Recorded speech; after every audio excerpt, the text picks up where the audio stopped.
একসময় পুলিশের চাকরি ছিল অন্য সব সরকারি চাকরির মতো কিছু তরুণের কাছে সোনার হরিণ, যা পরিচিত ছিল ঘুষ বাণিজ্য নামে। লাখ লাখ টাকা খরচ করা ছাড়া এটি ছোঁয়া ছিল প্রায় অসম্ভব। আজ সেই সময়কে পেছনে ফেলে শুধু ১২০ টাকায় পাওয়া যাচ্ছে এই মর্যাদাপূর্ণ চাকরি। মাঝখানে নেই কোনো ঘুষের কারবার। আমার শুধু সরকারি ফি যেটা ১২০ টাকার মতো এটাই লাগছিল। ১২০ টাকাই শুধু লাগছে, ৮ টাকা লাগেনি। লালমনিরহাটে ঘোষণা করা হলো পুলিশে নিয়োগের চূড়ান্ত ফলাফল, যা ছিল সম্পূর্ণ স্বচ্ছ ও ঘুষবিহীন। মাত্র ১২০ টাকার ফি দিয়ে প্রত্যাশীরা পেয়েছেন পুলিশের চাকরি, যা তাদের জীবনে নতুন সম্ভাবনার দরজা খুলে দিয়েছে। Walton washing machine, simplifying life with hassle free washing. ক্রেডিটটা আমি আমার বাবা মাকে দিতে চাই। আমি আমার মন প্রাণ দিয়ে চেষ্টা করছি যাতে আমি টিকতে পারি।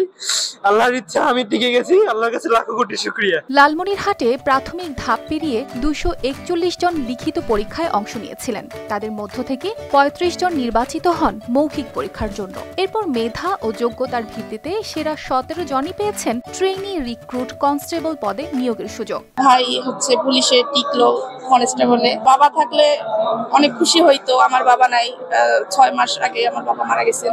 যোগ্যতা এবং তার দিয়েই হচ্ছে চাকরিটা তার হলো। পরীক্ষায় উত্তীর্ণ হওয়া অনেকেই আবেগে আপ্লুত হয়ে পড়েন। কেউ কেউ আনন্দে চোখের পানি ঝরিয়েও ফেলেন। ঘুষ বাণিজ্য থেকে মুক্ত হয়ে স্বচ্ছতা নিশ্চিত করায় সরকার, পুলিশ বিভাগ ও সংশ্লিষ্ট সকলকে তারা আন্তরিক ধন্যবাদ জানান। আমার মেয়ের ১২০ টাকার মধ্যে চাকরি হয়েছে, আমি এতে অনেক খুশি। নিয়োগের প্রতিটি ধাপ সম্পন্ন করেন লালমনিরহাটের পুলিশ সুপার মোহাম্মদ তরিকুল ইসলাম। তিনি আশা প্রকাশ করেন এই নির্বাচিত তরুণরা দেশের কল্যাণে নিজেদের জীবন উৎসর্গ করবেন ও নতুন প্রজন্মের জন্য নজির স্থাপন করবেন। আমাদের মাননীয় উপদেষ্টা, স্বরাষ্ট্র উপদেষ্টা মহোদয় বলেছিলেন যে আমরা পুলিশের নিয়োগটাকে শতভাগ নিরপেক্ষ এবং স্বচ্ছ এবং মেধার ভিত্তিতে করতে চাই। সেই আলোকে আমাদের মাননীয় আইজিপি স্যার আমাদের নির্দেশনা প্রদান করে। আমরা ৬৪টি জেলার এসপি, এই এসপিদের নির্দেশনা এরকম থাকে যে যারা যোগ্য, সৎ, মেধাবী তারাই চাকরি পাবে। এখানে অন্য কোনো বিষয় কাজ করবে না এর পিছনে। এভাবেই লালমনিরহাটের পুলিশ নিয়োগে ঘুষ বাণিজ্যের কালো অধ্যায় যেন